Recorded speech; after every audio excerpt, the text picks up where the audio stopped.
What's up, everybody? This is NBA at the Bar, and we're your host. I'm TA. And your boy, Uncle Chuckus. And we're here to talk about that NBA action. Because, ladies and gentlemen, we are in the playoffs. And as you all know, if you're following this show, you love the game of basketball, and it is absolutely cracking. But before we get started, I need y'all to do us a very, very important favor. Like always, I need you to like, subscribe, download. I'm going to add some new shit to it. Please. I need you to sit over and hit that little alarm bell so whenever our shows hit it, you guys sit over here and get alerted. And hit that for us too. You know what I'm saying? And show us some love. Sit over here and respond. Give us some 5-star ratings. Look out for us because you know we're giving you all this NBA action every single week. And with that being said, we're being brought to you by ATB Media Network. And we are drinking on that Cavassier, that good old faithful. That's what we love in our belly, is that cognac. That OG. But that Cavassier is that OG. So let's just jump in, because you know this playoff action has been absolutely cracking. You know what I'm saying? It's been absolutely cracking. You know, we've had the death of an old guard, you know, with LeBron, KD, and Steph out of the playoffs. We sit over here and have the birth of a unbelievable new star, probably the new face of the NBA moving forward in terms of Ant-Man. And we've had some real competitive, interesting, fun series going on as well. So we got a lot to talk about. Yes, sir. And you know, let's start off talking about the one that really affects us most. You know, be it that we come from the West Coast and we LA. You know, we had to sit over here and watch the death of LeBron and the Lakers yesterday. After a valiant effort by the team, specifically LeBron and AD. You know, ultimately, inevitably, Denver was just too much for him. So definitely, tell us a little bit about that. Hey, my feelings was hurt. I definitely was hurt. You know, I'm a Laker fan, but you got to tip your hat, you know, to the Denver Nuggets. They were a great team. Showed you the heart of a champion. I think the thing about the Lakers right now is I'm wondering, like, where are we gonna go? Like, you know, what do you do? Bronny, you know, we got to do something. You know, we got to get LeBron to stay, of course. I mean, that's priority number one. He has the player option for $51 million.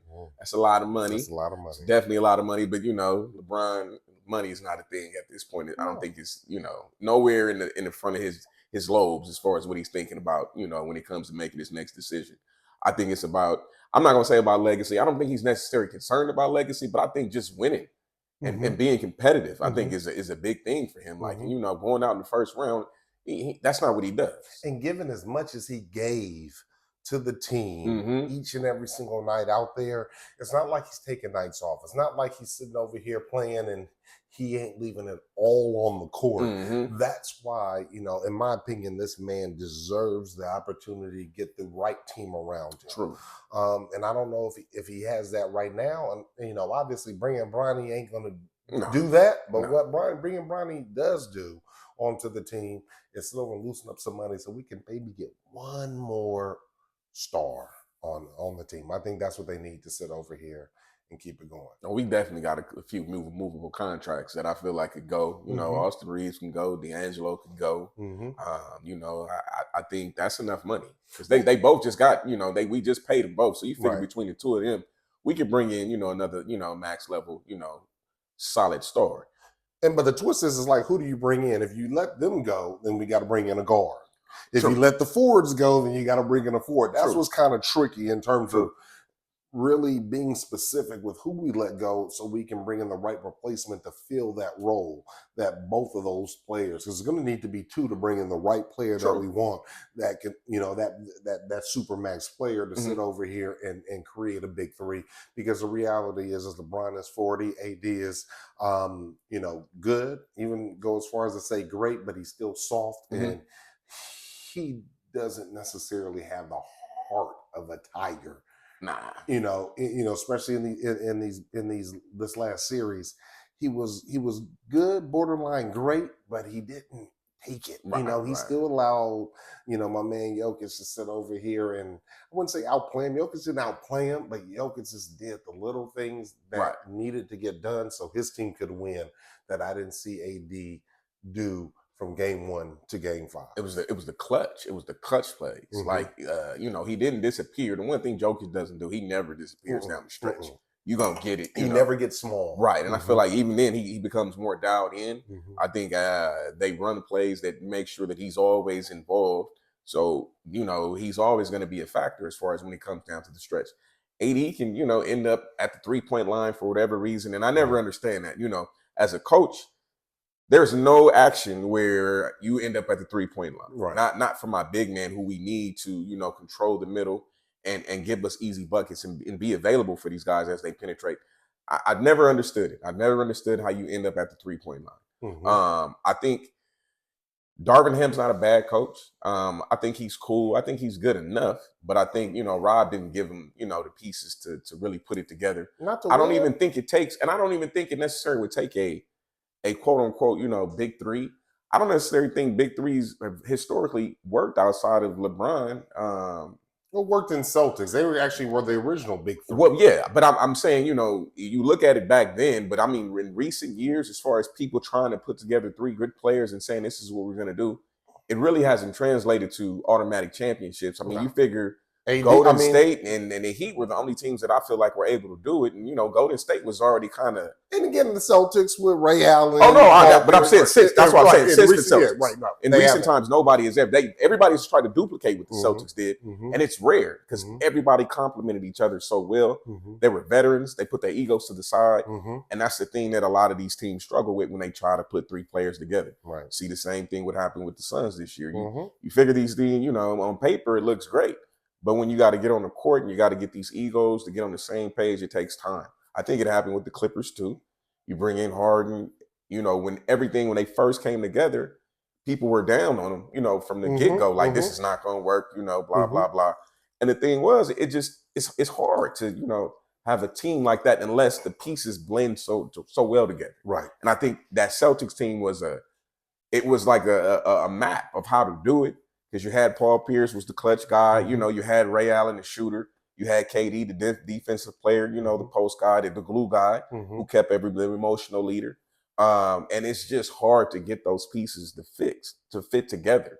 Because everybody just figures, let's just get 3 players. But I think that's where a strong GM enables that to happen. I mean, we kind of see that Denver is not a big anything. What it is a very rock solid collection of players, and that comes from their GM Booth, who used to be a player himself. The problem is the Lakers, for whatever reason, Jenny Buss put an agent.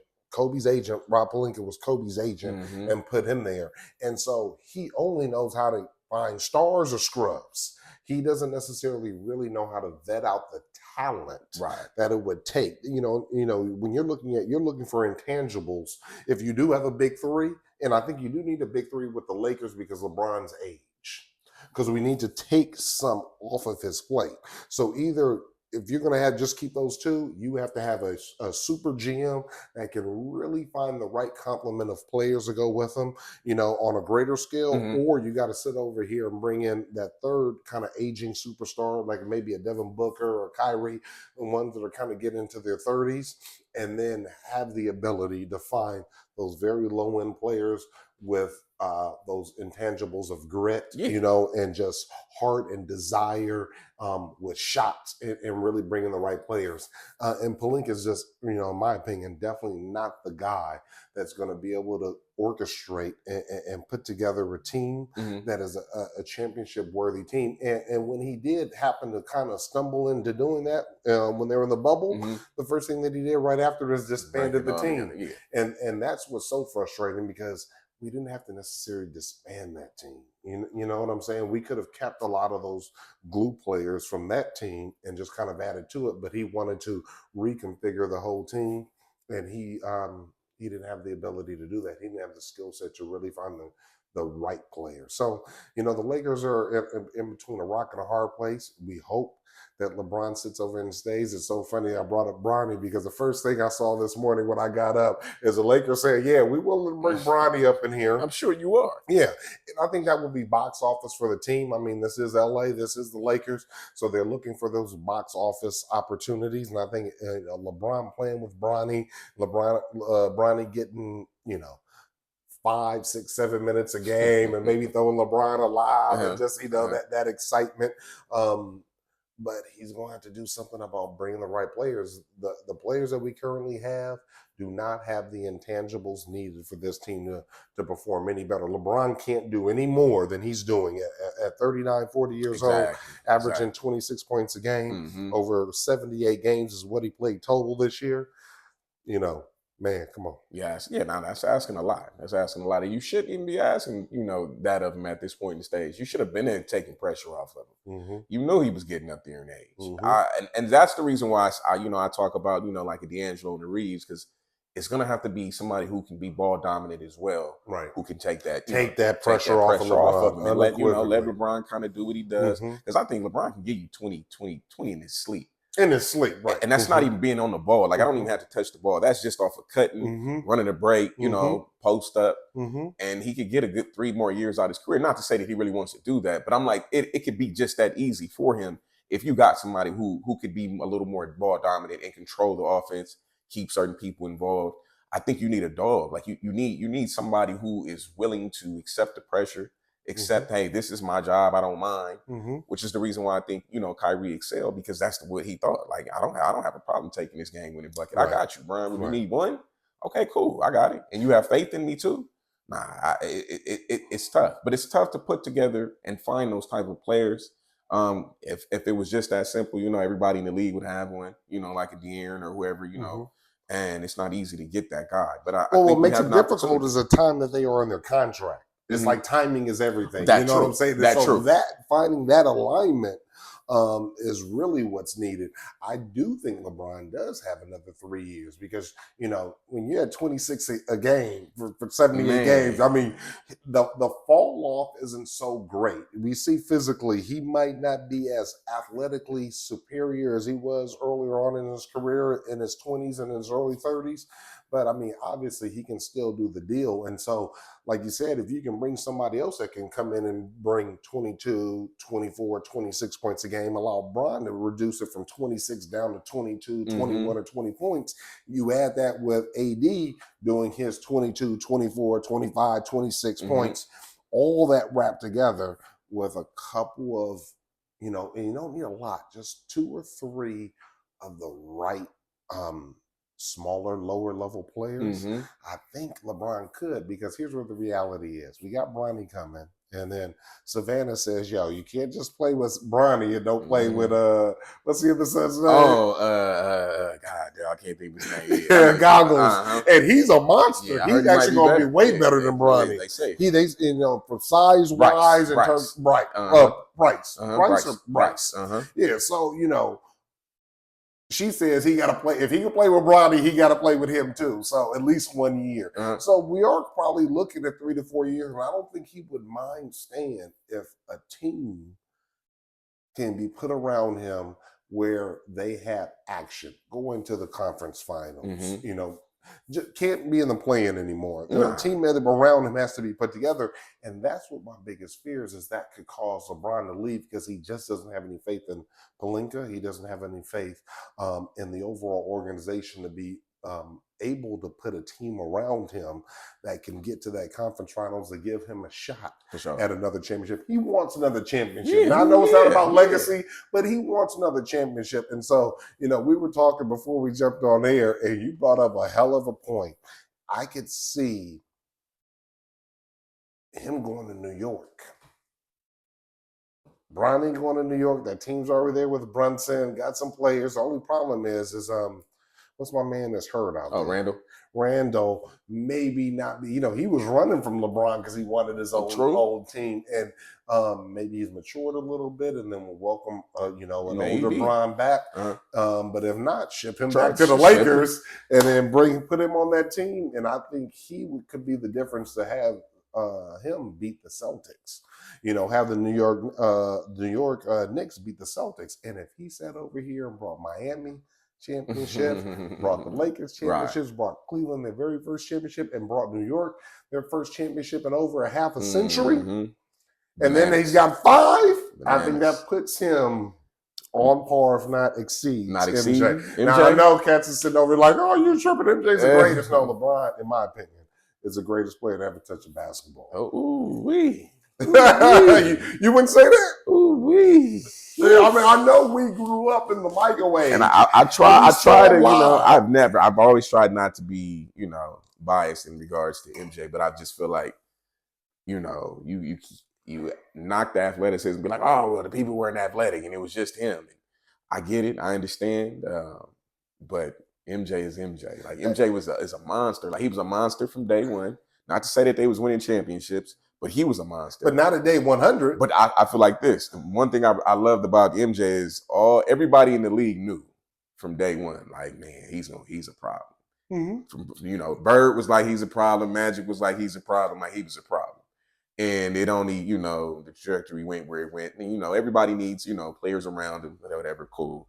But for me, it's just a dog thing. Yeah, it's just a dog thing. I think that's what separates me from liking a player who's cool to being like, you know what, I got a little man crush on this dude because this is that dude. So watching like Ant-Man play, I'm like, you got a dog in you. Like, I never seen him shy away from nothing. No. A three. I might not be the greatest 3-point shooter, but I'm taking this one. Yeah, I'm pulling this one, and y'all gonna live with it. He will put the ball on the ground, get to the lane. So that's my thing. I just like I like dogs. Mm-hmm. LeBron I'm always gonna make the correct basketball play. For me, I don't knock it, but in the clutch for me, I don't want this dude taking a shot. I trust you more than anybody else. And that's the reason why I've always been, I want to see you do it. I don't want to see Kyle Kuzma take this shot. I don't want to see none of these other dudes take that shot. I want to see you take it because you that dude. They not that dude.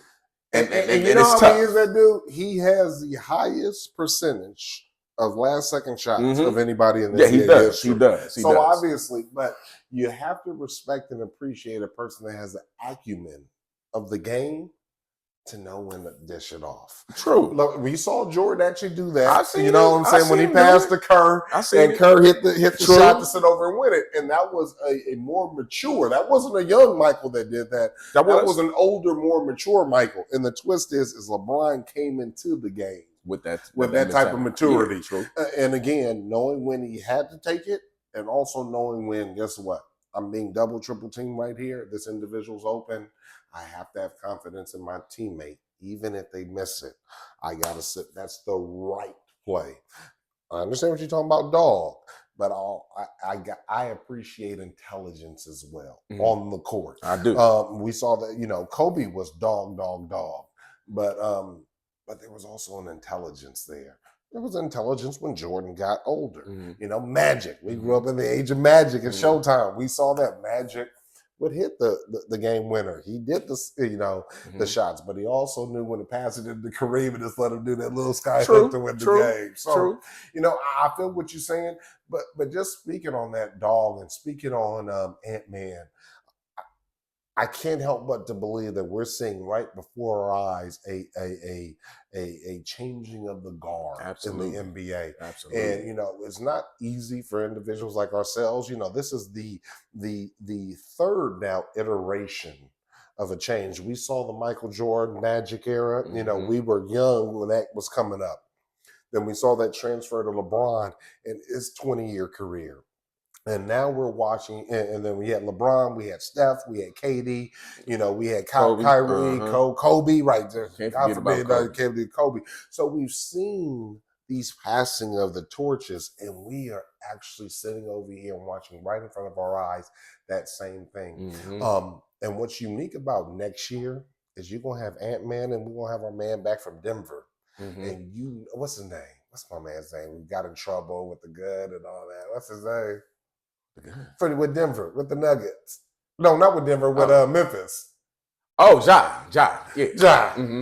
So when we got, Ja sitting at home over here, just scratching, he just seeing Ant-Man doing all this stuff that he was doing, they were supposed to be the man. It's so funny how a year you could just forget about him when they get hurt. And I can't wait. He's going to be going at Ant-Man's head. You want to go to some good games? Go to their games where they playing each other, especially at the beginning of next year, because he's going to try to make a point. I actually wouldn't mind going to Memphis, or I ain't going to Minnesota, or going to I ain't going to Minnesota. Yeah, Minnesota. I ain't going on that. But to go to Memphis and sit over here and see them two go at it next year, it's going to be a good game. they're going to fight for who is the next up. Who is the number one next up? Now, number two, they're going to be 1 and 2, but we going to get to see next year who's 1 and who's 2 between those two. And I can't wait for that. But that series, they did what they did. I know you're not a huge Timberwolves fan, and I feel you. You don't like how that team set up. You're not a Gobert fan, but I don't say you don't like how the team set up. You're just not a I'm not a Gobert fan. And Cat, you can take him and leave him, but you love him. Oh, but goodness gracious. It was so funny. They maintained the number 1 spot in the Western Conference for like 94% of the season, maybe 98. I mean, they just lost it at the end and barely lost it.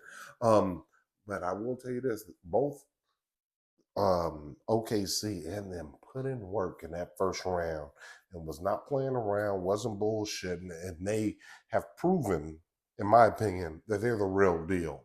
And they're not both of them are younger teams, but they both have young stars in SGA and that man.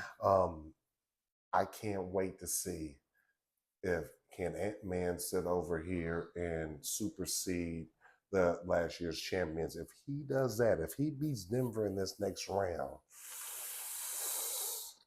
we might see the birth of something, absolutely special. I give him a shot. I don't see no reason why he can't, because he gave it to KD. With no fear. And it wasn't like, for me, when the changing of a guard doesn't happen necessarily because somebody kind of wants to pass the torch, and it's more or less because dude just came and snatched it out your hand, and there was nothing you could do on your best day. That says a whole lot. And I remember watching Kobe and Shaq, and I was like, dude, there's nothing y'all can do about this. When it gets going, this is about to be a problem. And that's what happened. Everybody was getting ran through.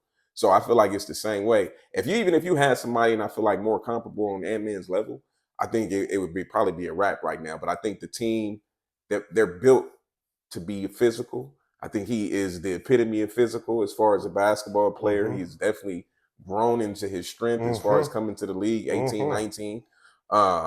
You do have the size in Gobert and Cat. It works. I think that team is set up to actually beat a Denver. I think that's a team that can for sure beat Denver. Like, this ain't just going to be like Denver walking through them. I can guarantee you that. Like, this series is about to be the shit. And then we have a truce. If they're able to beat Denver, one is, like you said, he snatched it. Because everybody's trying to give it to Jokic. He's the man. Ant-Man will snatch this. If they win that series, it's give me these. I am now the man. And then you set up the conference finals with him and probably, in my opinion, OKC. That's a good and fight. Then you got SGA, you got the super young team, you got this team with some old Grizzly veterans with the young buck. And oh my God, conference finals. It's going to be exciting. So, what else you think about this this upcoming matchup with Minnesota and Denver? I'm interested in seeing what does Gobert, can he play? Can you play him in this series like consistently, or do you move Cat down to the center spot to kind of have a little more mobility as far as being able to match what Jokic can do? I think we're going to see some coaches going to have to kind of figure some things out as far as strategy wise. I think that's going to be one of the biggest things as far as the series is concerned, because I think the size and the talent is comparable. I think, you got, when you have a guy that's playing out his mind and his confidence is high, that can carry a team. It can bring a lot of players up to your level. But, Denver's playing with confidence as well. Jamal Murray shows that he's a closer. He can get you the bucket that you need. Jokic is him. He's always been him. And they have the pieces around them. They have the experience. You got KCP, who I wish never left. When your boy chose to blow the team up, that's one of the worst decisions you ever made. Because he's one of those guys that we were talking about, who doesn't make a gang of money, but at the end of the day, he does what he does, and he does it at a high level as far as playing defense and being a 3-and-D player. So yeah, I'm looking forward to seeing that series go 7 games. I would like to see 7 games out that series, but who knows? It might not even last that long. With Denver, I think one of their secret weapon in this past series with LeBron and the Lakers was Michael Porter Jr. And he was going through a lot of shit. And sometimes when you go through a lot of personal shit, your only haven to get away from it is on the court or on the field. You follow what I'm saying? And he had an absolutely unbelievable series, probably his best series he's ever had in a playoff setting, averaging 23 points. Now, he had a brother that passed away. He had another brother he had a brother. No, he had a brother who got sentenced to jail, to jail over drinking and driving, and then had another brother that got kicked out of the league for gambling for life. So, that's a whole lot of internal turmoil that you go through. And he kind of used that court as the sanctuary for him to kind of get away from it, be in his own personal bubble, and just kind of let loose all the angst and all the concerns that he had. I mean, you got a brother that's over not built for the penitentiary, about to go to the penitentiary. You have another brother that, you love, but did some stupid shit and has basically tricked off his life. He had to sit over and put those blinders on just to sit over and maintain his sanity. Now, when you have those type of moments where you explode due to outside forces, it's very difficult to continue that. You had that run to be able to do that, to kind of get you through those emotional vortexes. I don't quite believe, or for sure, that he's going to be able to have that same type of ability to do in the second round. And I think if he doesn't play at an insane level or at a much greater level than he normally plays at, I don't know if Denver can beat him. Nah, I agree. He can't put up that 12 to 15. That just doesn't work. That ain't gonna work. Not in the playoffs where dude to rate. Everybody's raising their level of play. And I think if I was a betting man, I would say I would think it'd be more of a high and low. Because shit, you going through a lot. It's hard to insulate yourself from all that. I was shocked that he even played. I wouldn't have been mad at him for sitting out a game or two and be like, man, I gotta take care of some family shit right now. But he manned up. He went out there. He played very well. I was shocked. I'm not gonna lie. I definitely wasn't thinking. We got to worry about him dropping a dub on us, and because that's just not necessarily what he does. He's a pick my spot type player, but in this series, he was one of them dudes that's like, I'm going for mine, when I have the opportunity, and he played excellent. Can't lie. I wish we had somebody like that on our team. Right, without a doubt. But hey, it happens. But like you said, they put together pieces that match. The pieces to that puzzle match very well, with Jokic being the sun and everybody's rotating around him, and he's doing what he has to do. And so I think it's going to be a good series to see what Ant-Man might be able to do against them. And I was just thinking, as far as Ant-Man snatching that thing, here, it's my torch now. How do you feel like that affects KD and Phoenix as far as where they can go now? Well, I think we do know how the team is currently set up. That's not a setup that's for success, because you have 3 players basically that can do the same thing. They do the same thing.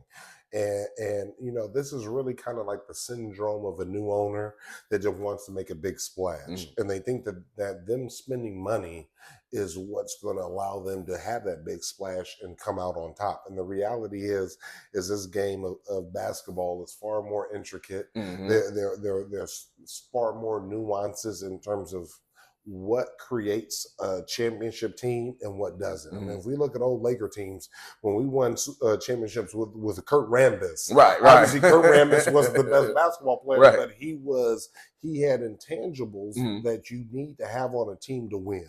And that team didn't. They just had, 3 names, weren't even the greatest names, weren't even the biggest names. So that team is just not set up to win. What's going to be interesting with that team is what will KD do? Will KD stay there, or will they get rid of I think they need to get rid of one of the big three, open up some room, Mm-hmm. find some better medium level players, high end medium level players to complement the other two. I Mm-hmm. don't think KD, because it's so new, can get out of his contract, or they can trade him without significantly having a financial a negative ramification. I don't think anybody really believes or wants Bradley Beal, Mm-hmm. because he's shown after not really playing for a third of the year that he's not a needle mover anymore. Right. And so, then it just comes down to what's Devin Booker. Booker, uh-huh. Then it just comes down to him. I think he is actually the piece that they can use to move to acquire either room financially Mm-hmm. and or the draft picks needed to create a better team to surround those two.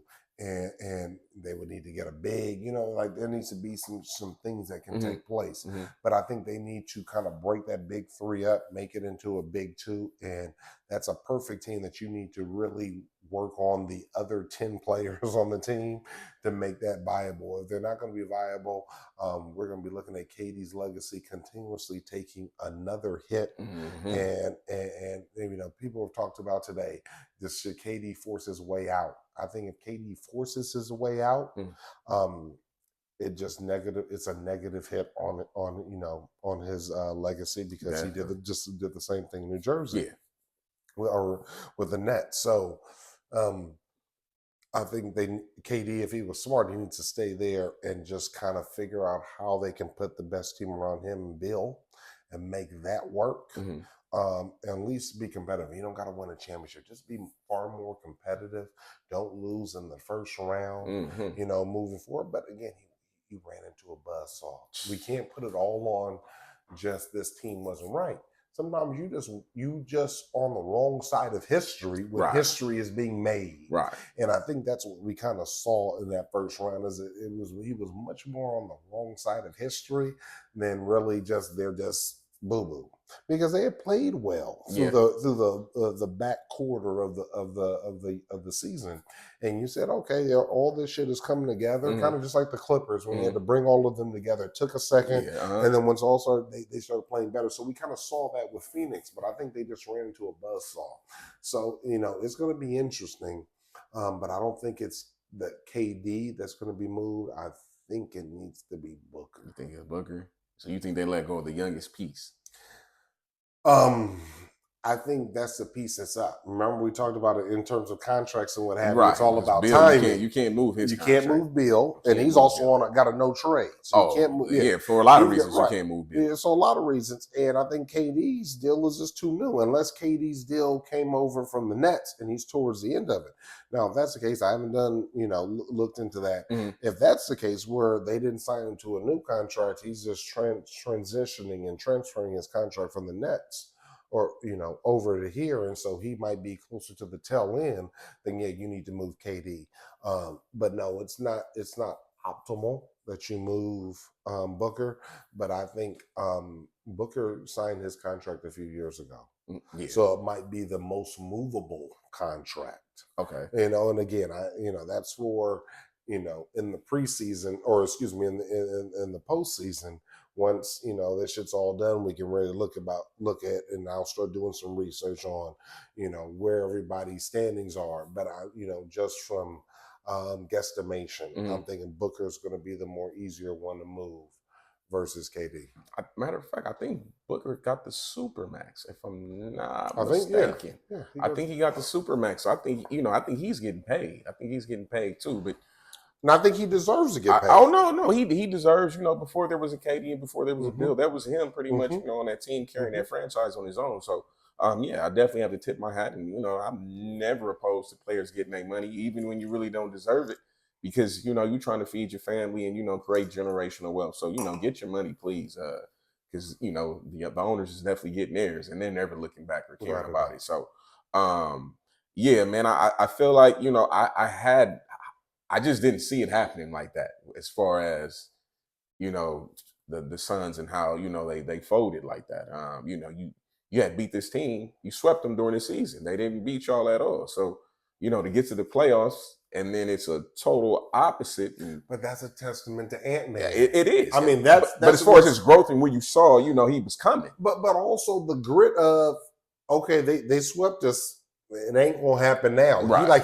You saw a different energy, a different determination when he was playing in this playoff series versus what we saw during the regular season in those games against Phoenix. And because he knew they got swept and he knew he wasn't gonna go out like that. I think it's almost a manifest destiny. Mm-hmm. This dude was meant to be there, meant to be here in this moment right now. Right. It just feels right. You know what I'm saying? It does. It definitely feels right. But speaking of, and I don't want to spend a lot of time on this group because I think we're going to spend a lot of time on this group over the next couple of weeks. But OKC, there's never been a team this young that's ran through the first round like they have. Mm-hmm. And a lot of the questions were, well, yeah, they're good, they're talented, but this is probably not their year because they're so young, and they need to get the experience and learn. But, whenever you have an MVP finalist, that final 3 or 4 that are up for the MVP, and there's a good team surrounding that player, and usually you're not in that list unless you have a good team surrounding you. It's a team that's hard to beat. If you look back in history, anytime a person has one of those people that are up for MVP, and the team is relatively good around them, they're very difficult to beat. And OKC is looking special. I think it helped them because they were the number 1 seed, so they had a cakewalk, relative cakewalk in the first round. But I really look forward to a stiffer competition. What's that going to look like? And that's going to come down from the Clippers or Dallas. And either one's going to be a very stiff outing for them. And so like I said, we're going to talk a lot about them in the next couple of weeks, but I just had to give them their flowers. I wanted to acknowledge them. I want to talk to them because that's a beautiful team. I think SGA is one of those players that we're going to be talking a lot about. I don't quite think he's Ant-Man level in terms of representing the league, but you remember how, you had Jordan, you had Magic. Magic, when Jordan came into his own. Magic wasn't representing the league. Magic wasn't representing the league, but Magic was still there and highly respected. That's how I kind of perceive SGA is like in that respect level of a Magic, of an Isaiah, of that type of caliber of player. But even though they're not the best player, but SGA, but they also all vied for MVPs. You follow what I'm saying? True. And I think that's who SGA is. He gets me excited every single time I see him play because he plays with so much grit, so much heart. Fox, I wish wasn't in Sacramento. You know what I'm saying? But he's special nonetheless. That's another one of those players.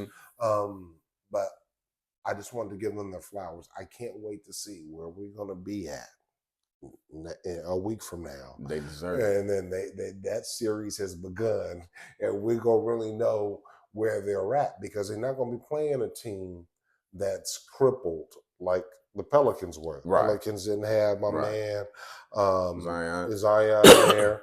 And they're gonna play a real team, whether it's the Dallas Mavericks or the Clippers, or whether it's the Clippers. They're gonna it's like you have to get ready to go, right?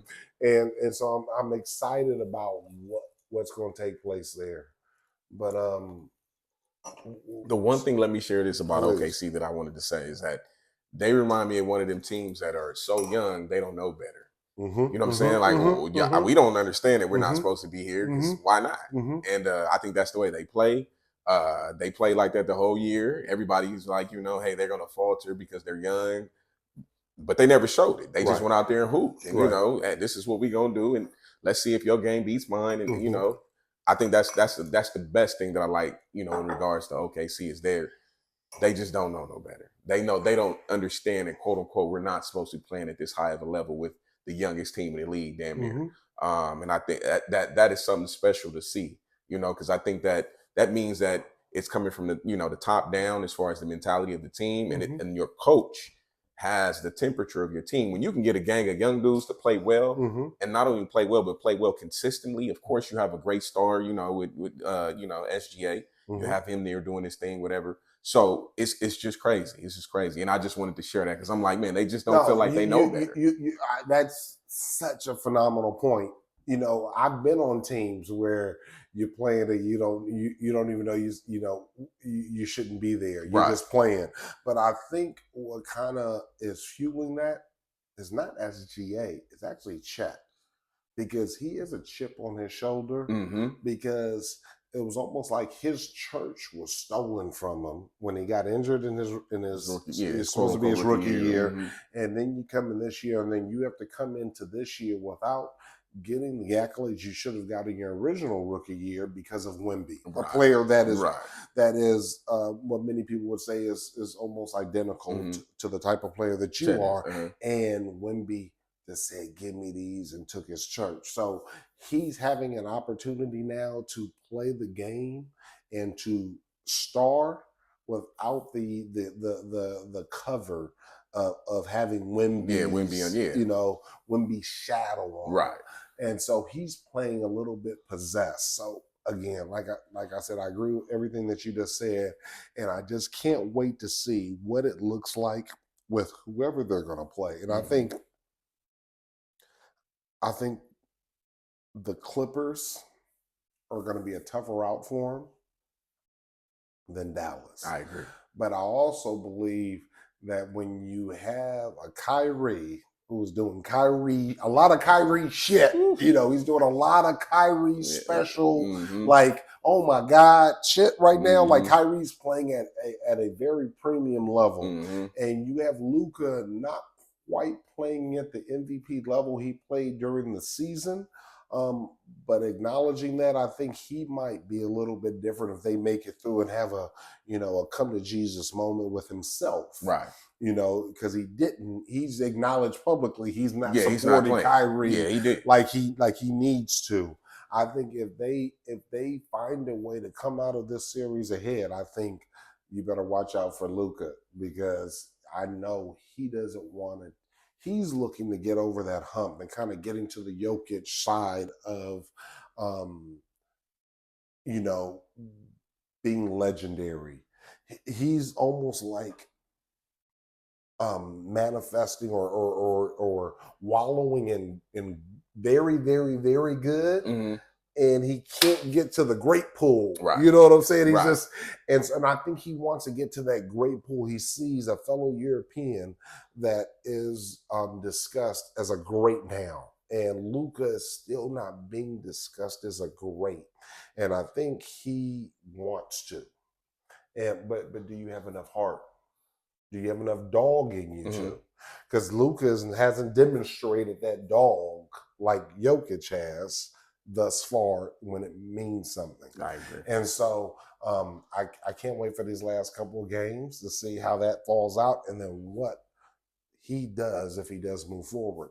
But I think the Clippers, this becomes when the rubber meets the road for the Clippers. Can you get to that conference final by beating OKC, the number one motherfucking seed in the West, and they match up well?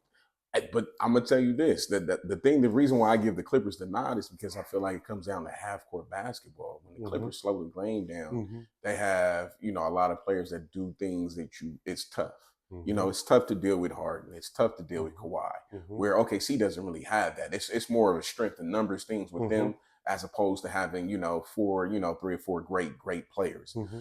So yeah, I think that is the thing. I think with Luka and Kyrie, you're going to get more of an up and down game, which is more in the favor of OKC, but it just happens to be the way the Mavericks play. They're an up and down team. That's what they do. Great point. And it's a matchup thing. And do you really want to run with a team that wants to run, who's better at it than you, or has OKC had one of the best offenses in the league, and they were efficient, quote unquote, but they love to get out and run. So I think that's what makes it different. because the Clippers would love to slow the game down. Mm-hmm. You know, Ty Lue is definitely going to, you know, make that adjustment, Mm-hmm. slow it down. You know, we're going to play some defense. We're going to make them play defense. Mm-hmm. And then we're going to, you know, take our advantage where we can as far as having, you know, Harden and Kawhi and everybody being able to go one-on-one, go pick and roll, right. and putting you in bad situations. Mm-hmm. I think that's just tough. I think that's the one thing that I'm looking at the Clippers as far as that matchup. And I'm like, yeah, I would bet money on the Clippers over OKC if it came down to it, if it compared to the Mavericks. Now, you know, I don't know if you knew this. I know Garrett knew this. I used to tell G Money knew this because I used to tell him on the show. But, you know, I used to be a Clipper ball boy. Oh, for real? So I was a Clipper ball boy with, you know, our mutual friend, Lamar. Oh, okay, KO. okay, and okay. so when we was in high school, Clipper ball boy. So I have a love, a unique and special love for the Clippers that the average LA fan does not have. Absolutely and not. So, you know, how great would it be as they move into this new arena next year for them to at least get to the conference finals and have that belief of we are right there this close to getting to the championship when you have an owner that's the richest owner of all the sports that can sit over and write whatever check he needs to check to get, you know, right to get there. You know, excited. But on the flip side, what opportunity do we have for Luka when you said it's not the best matchup and you have to be dominant, you have to be special to get to that conference final? You do. Does he have it in him to snatch greatness? We don't know. But, you know, what's crazy is moving over here to the East, we do see a cat that is stepping up. That is being special, that is grabbing greatness in front of all of them on the biggest stage in MSG. Oh, man. Sitting over here playing their rival right, you know, an hour and a half away in the Philadelphia Sixers, and Brunson and what he's doing. He's doing special. Had the Philly crowd cheering for him. Special shit. I was like, that's incredible to have the away team. Well, here's where the twist is. You know the New York fans, right? I was listening to some shit today. It's literally 10 times more expensive per ticket, per seat at MSG than it is at the Sixers arena. So there were so many, because it's only an hour and a half train ride. There's so many New York motherfuckers that went out to Philly just to be able to see a game, because they were for what it cost them. I'm talking about to be like damn near courtside. Is what it costed MSG to be up in the rafters. Said y'all priced this out to our own home games, huh? They talking about it was $5,200 per ticket. No, 2 tickets to be a few rows off of the bottom at MSG. Whereas there, it was like $600. That's crazy. That is absolutely insane. That's crazy. So that's why, you know, it was so ruckus for the Knicks. But, you know, a storied franchise, you have a player that unfortunately, you know, not unfortunately, it is what it is. It's the money, the economy of the NBA. But you have Brunson that was moved over there, and he's taking full advantage, taking this team and putting it on his shoulders. And gonna beat a team that, if old boy didn't get hurt, if Embiid didn't get hurt, would have been obviously the favorite. Right. And he's taking it on the shoulders and sit over here and will them to the second round. Do I think they can get to the third round? I don't know. Maybe. But man, we see something special with Brunson. I think a star, not a face of the league, not a MVP of the league.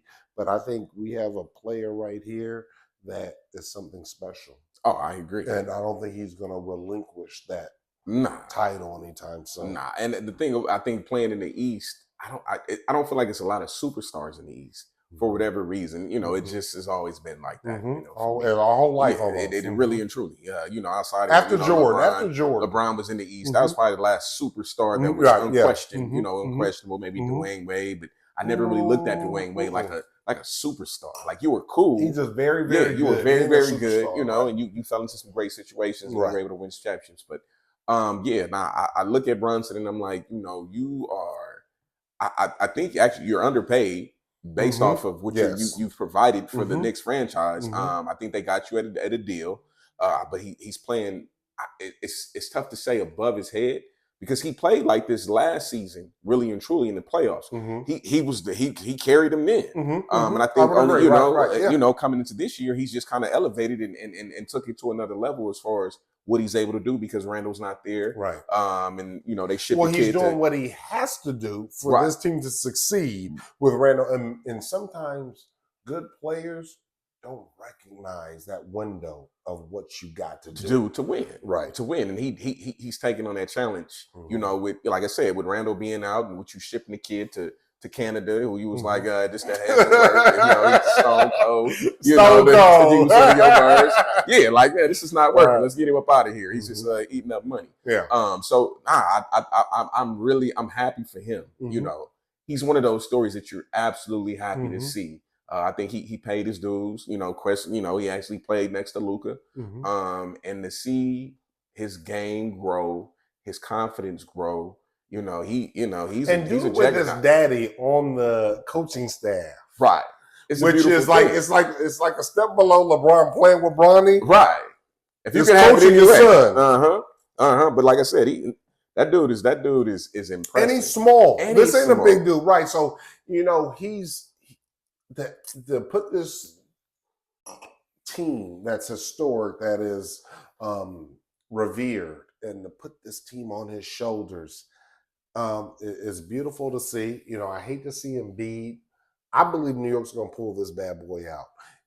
I hate to see Embiid, who just constantly kind of hits that buzz saw, just kind of constantly hits that proverbial glass ceiling that he's not able, especially with him battling back after injury, to come back and to play well, but still be struggling, but grinding it out. I hate to see him get still can't shatter it. Right. But it's so great to see what Brunson is doing. And to be honest with you, I hope this is not the fairy tale doesn't stop here. Right.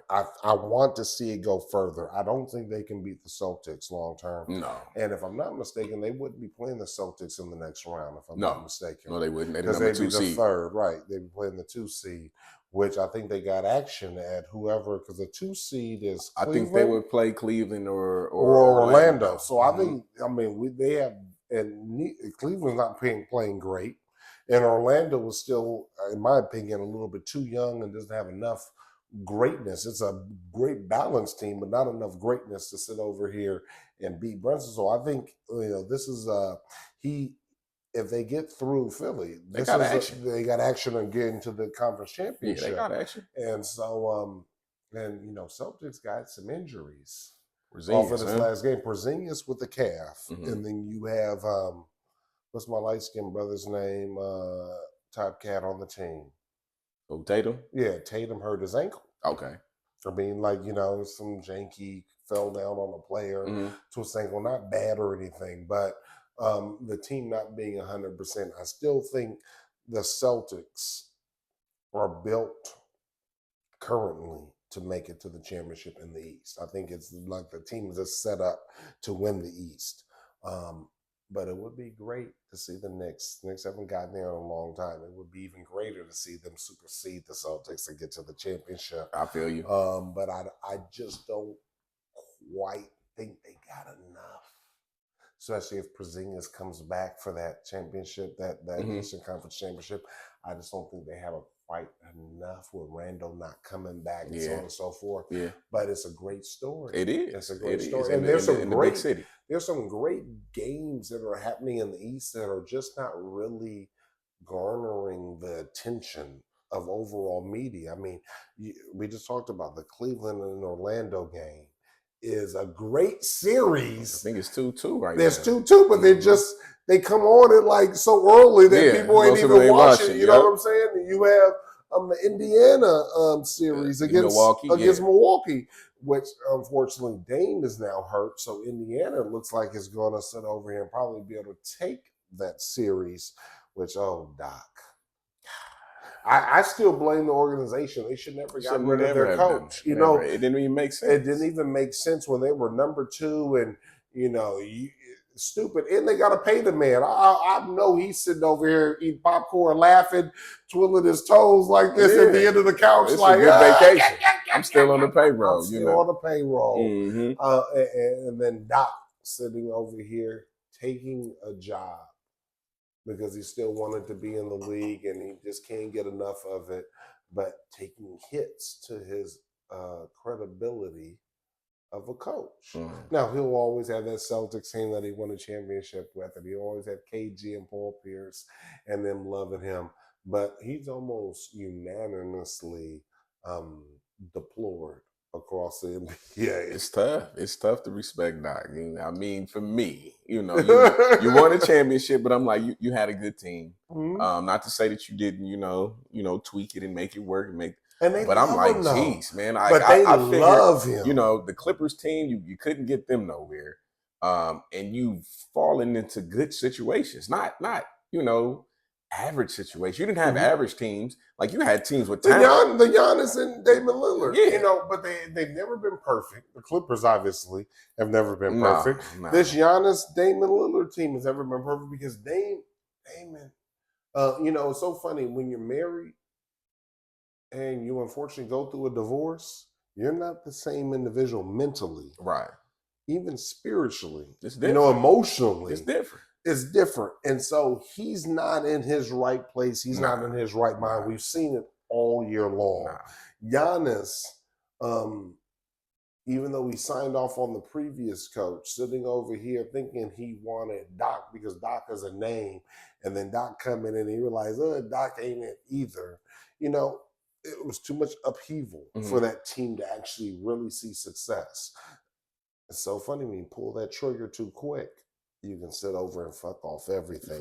I think that's what they did. Instead of just allowing that team to continue to maturate and to sit over here and figure things out and get into a rhythm and work out the kinks. They didn't allow this dude to do that, and they were number 2. And then it's been a shit show since. I think that's bad ownership on that part that didn't allow this team. It's like this team might fuck around and not be anywhere next year, right? Because of the contention and the upheaval that they're experiencing this year, which gives way to teams like in Indiana, which is surging. True. Cleveland, which has some. Cleveland got a cat in the G League. Boy, next year when he's on the squad, it's Imani Bates. Oh yeah. But he's coming. I remember. So Cleveland's gonna be a little different. I would want Imani on any other team other than Cleveland, but he's happening in Cleveland. It happens. Right, it happens. But but let me tell you something. The Celtics are in danger. It's a problem. Yeah, they lose to the Knicks. That whole house of cards is going to come falling down if they don't win it this year.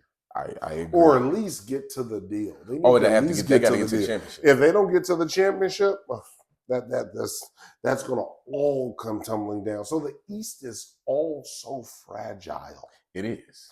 Nothing is rooted in pillars and gangsters and like we come to get it. None of it. It's all tricky. It's the thing that we talked about because I remember on a couple of shows, a few shows ago, we talked about how matchups and injuries can change everything in a heartbeat. And I feel like in the East, that's exactly what happened. You lost Embiid, you lose Porzingis, and it changes the whole landscape of the East. You ain't no longer dominant. Yeah, so you're no longer dominant because you were actually relying on what these players gave you because they gave you a sense of, you can stick your chest out, know. Worst case, I got him. You know what I'm saying? Nobody can go to the hole on him or whatever. So losing Embiid was big. It just changed a whole lot as far as what that team was because everything you built your team on was surrounded around what this dude did. Right. Now, I think I saw earlier Maxey dropped like 40 or something today or 50. He might have dropped 50, but of course he's good, but you didn't build your team around Maxey. No. You built your team around Embiid and what he brings to the table. So you lose somebody like that who's not, at 100%, he can't do everything he used to, running up and down the court, blocking shots, pulling up threes and whatnot. It changes how you play. And then the thing is, it changes the role players. And now their confidence is not, then they not sticking their chests out no Right. more. And when you lose that, it's a problem. It's an issue. It's a problem. And I feel the same way with Boston. Yeah, you do have, Jalen Brown and Tatum, but Porzingis brought you what you didn't have. Because Al Horford, of course, is a little up there. I thought Porzingis was going to be that missing link. Like, right. They got Porzingis as long as he was healthy. I was like, there ain't no, and we saw that during the season. Yeah. There ain't nobody that's fucking with them. Yeah. But Porzingis is known to get hurt. Yeah, he's been known to get hurt. He wasn't there for Luka when Luka needed him. Right, correct. and Tatum, this was flukish. I mean, it's a little bit of ankle sprain. He'll wrap that shit up. He'll be able to go. But they're not the same team. They are above basic, but not that much above basic without Porzingis. Porzingis was the missing link. Mm-hmm. And so Porzingis, you can't play with these calf injuries. We see with Giannis. Giannis had a calf, and he ain't been back since. No telling. So you know what? This could be the fucking year that the Knicks get to the championship and get ran through. And then that's what makes it so important with the West. If they see that happen, it needs to be a dog fight to get to that. That finals. It got to be a dog fight. We got a wounded animal in there. Correct. Yeah. So there's a lot going on. I don't want to just glance over the Cleveland, Orlando, which is a great series. Nobody's watching. It's entertaining. It's not superstars and all that, but it's great basketball. It is. That we're watching. Also with Indiana against Milwaukee, that having the opportunity since the in-season tournament to see Halliburton highlighted. He's already hit a game winner. Mm-hmm. Like, let's not forget about them. This is a team that's surging. I think Orlando is a team that's surging. I think they're going to actually beat Cleveland, in my opinion. You think so? In the long run. I think because it's a team that's surging. I think they're, a player or two away. I think Indy has a player or two away. And then we have a whole nother East next year. The East is never, it's never foundational. Mm-hmm. It's always loosey-goosey. You know what I'm saying? Where the West is a lot more stalwart. Yeah. You got a hierarchy. You don't have that on the East. And what makes it exciting is that you have teams surging and you have teams that can get into that finals. They can David and Goliath deal, and Goliath sitting over there falling, Goliath being the Celtics, which is very, very, very interesting and allows for that excitement on the East in a conference that's not that exciting. Bet. You know what I'm saying? Like, that's what makes this conference exciting. So I just want everybody to understand that it's action on the East. Like, don't forego the East. It's action, it's excitement, it's energy. And it's going to be fun round 2 and round 3. I will tell you this, just overall in the NBA, they say viewership has been down like 17%, but cats are sleeping on what's going on. Like, it's a lot of fucking fun, good shit, entertainment, sports entertainment going on right now. And, the beautiful thing is that we're going to be here to cover it all day. Moving forward. Yes, sir. So I can't wait till next week to see what's going on. Yes, sir. And with that being said, ATP Media Network, NBA at the Bar. Ladies and gentlemen, check us out every single week. Me and Uncle Chuckus. And it is time to get it cracking. Appreciate you all. Church on the Moon.